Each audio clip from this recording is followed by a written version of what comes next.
남는 게 사진밖에 없어요. 여행 갔다 오면 이런 말을 하는 사람들이 있습니다. 여행을 떠나기 전에 여행의 목적이 무엇인지를 분명하게 하고 가야 합니다. 어떤 이들은 쇼핑하러 여행 가는 사람들이 있습니다. 지친 심신에게 휴식과 힐링을 주고자 여행을 떠나기도 합니다. 혹은 여행지에 대한 호기심 충족이거나 동반자와의 관계 회복을 위해 여행을 떠나기도 합니다. 이렇게 여행의 목적이 명확하지 않다면 뭐가 뭔지 모르게 됩니다.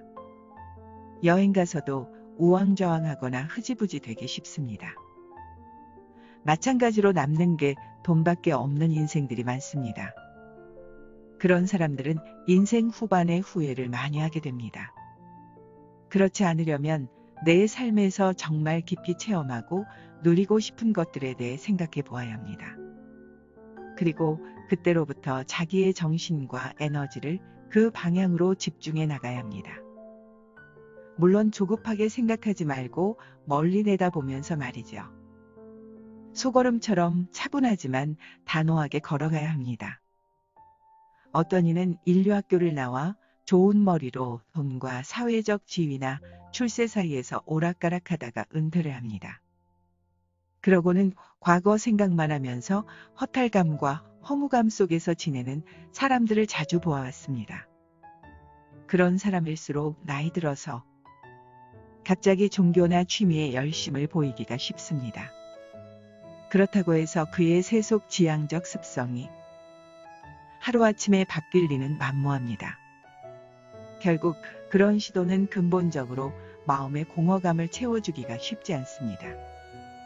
한마디로 그의 인생은 남는 게 사진밖에 없는 여행과 다름이 없습니다. 물질적 풍요가 중요하지 않다는 말이 아닙니다. 다만 그것만을 쫓다가 너무 정신적으로 빈곤해지는 경우를 염려하는 말입니다. 불교 철학에는 국자가 하루 종일 흙 속에 잠겨 있어도 정작 자신은 국맛을 모른다는 말이 있습니다. 마찬가지로 아무리 문화 행사를 하고 예술을 쫓아다녀도 국맛을 모르는 국자처럼 그 안에 스며들지 못하는 사람들이 의외로 많습니다. 남는 게 돈밖에 없는 인생을 피하려면 지금부터라도 내 인생에서 진정 누리고 체험하고 싶은 것을 향하여 조금씩이나마 준비하고 다가가는 자세가 필요하지 않을까 합니다. 인생을 사는 이유가 있는 사람은 그 어떤 고통도 견딜 수가 있습니다. 그 고통을 통해 성장하기도 합니다. 하지만 인생을 사는 이유가 확실하지 않은 사람은 그저 이 한 몸의 안위와 재미에만 급급하다가 사라져갑니다.